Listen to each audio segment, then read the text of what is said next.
Pan Zhanle has broken onto the swimming scene over the past year and risen to the top, becoming the fastest man in the world, breaking the men's 100 freestyle world record at this summer's Paris Olympics. At just 20 years old, Pan grabbed the gold medal in an absolutely stacked field, including David Popovici, Kyle Chalmers, and Jack Alexey, taking nearly half a second off the men's 100 freestyle world record, going a 46.40. Since Pan shattered the world record, today we're going to be breaking down the stroke technique behind what makes Pan Zhanle so fast, and share with you how you can swim just like him. To best understand how Pan swims, we're going to break down his 100 freestyle into 4 different categories: starts and turns, underwaters, freestyle stroke, and my favorite, the X Factor. With insane speed going out at 21.5 at the 50-meter turn in the men's 4x100 medley relay, and then going on to break Jason Lezak's fastest split of all time, Pan Zhanle is a wealth of knowledge to be studied. So without further ado, let's dive into Pan's starts and turns. When looking at Pan's start, he follows all the best practices that I continually remind swimmers. Pan keeps a flat back on his start angled downwards, and when the starter says take your mark, he tightens up his back and forms a perfect 45-degree angle, which is absolutely perfect technique from a swimming perspective on the blocks. Additionally, he keeps his head in line with his spine and doesn't tuck his chin into his chest like many of his competitors actually do. This is important because many swimmers' first movement off the blocks is to lift their head, when in reality, your head should already be facing in the direction you want your body to follow into the water. Next, Pan's arms follow a very similar motion to that of Caleb Dressel's. He pulls his arms back and then comes over the top to gather momentum. But unlike Dressel, Pan gets into the water very quickly and doesn't really launch himself off the blocks, which is unusual and very different from the rest of the competitors in the field. This really could be an area of opportunity for him to be more explosive off the blocks and help catapult himself into the water ahead of his competitors. When looking at Pan's turn, he breathes one cycle ahead of the turn, thus ensuring that he's not losing any of his momentum by breathing ahead of the turn. The biggest takeaway I had from looking at Pan's turn is that when he comes over with his feet, as soon as he hits the wall with his feet, he pushes off on his back, like you would do in backstroke actually.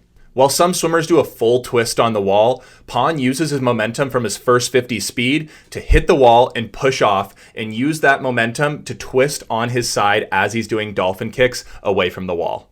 This is something that I try and emphasize a lot, as there doesn't need to be any wasted time on your turns. As soon as you hit the wall, push off and turn while you're dolphin kicking away from the wall. Which brings us to the next segment, Pan Zhanle's underwaters. When looking at Pan's underwaters, there's really not a whole lot to look at, as he takes a similar approach to Cam McAvoy, knowing that his best swimming is on top of the water, unlike Caleb Dressel, who's more of an underwater specialist.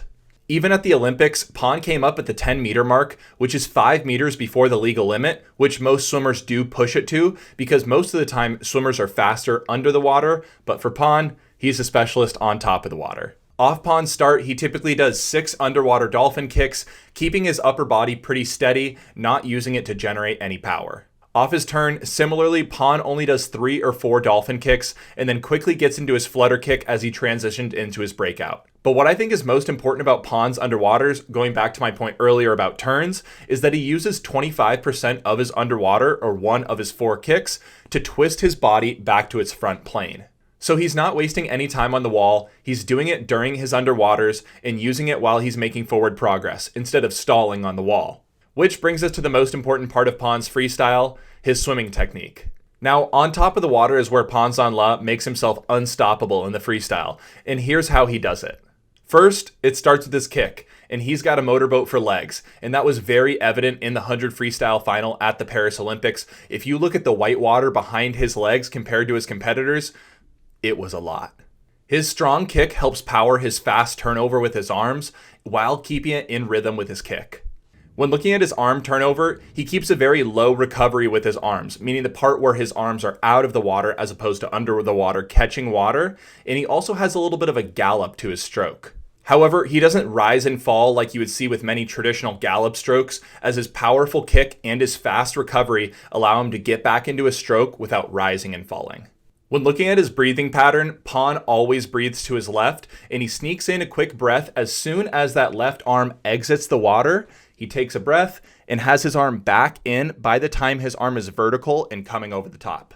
This breathing pattern allows Pan's arm to hit the water very straight, as his body's not angled in one direction or the other, which helps him set up perfectly for the catch phase of his stroke, as neither of his arms are crossing the vertical plane, thus helping him swim faster. At one point in the race on the overhead cam, you can even see Pan's arm slip a little bit to the right, but before he begins his catch phase, he pulls it back and adjusts it, so he's not wasting any time with his arms, and he's pulling straight down by his side and not making an S motion like many freestylers have a tendency to do. When I look at Pan's freestyle compared to other Olympic legends, there's only really one person that comes to mind, and that's Nathan Adrian. While Nathan Adrian's freestyle was a little bit different in the sense that his right arm had a much higher recovery, there are a lot of similarities between the two of them.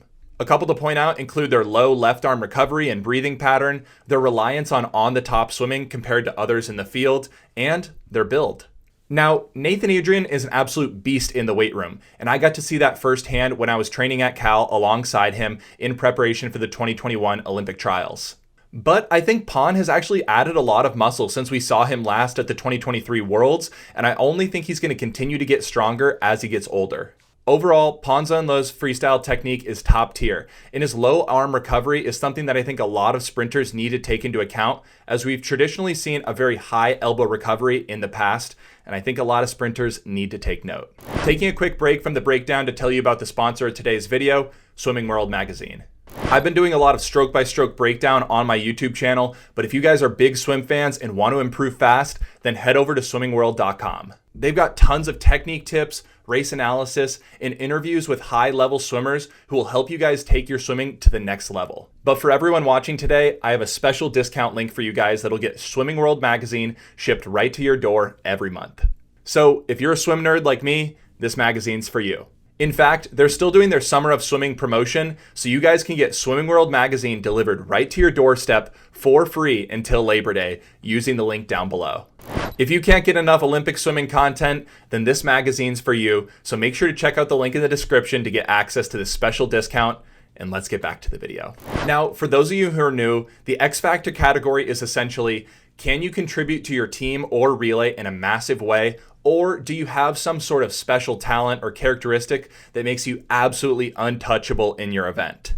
And when it comes to Pan Zhanle, he's got the X factor. I mean, did you see the 4x100 medley relay at the Olympics? Pan came through for China when it mattered the most, passing Florent Manodou of France, passing Hunter Armstrong of the United States to grab gold for China in the relay. Pan contributed massively to his relay to help beat the United States for the first time in history in the medley relay at the Olympics. Pan's 49.4 split on the relay was the fastest in history, surpassing Jason Lezak's race from the 2008 Olympics.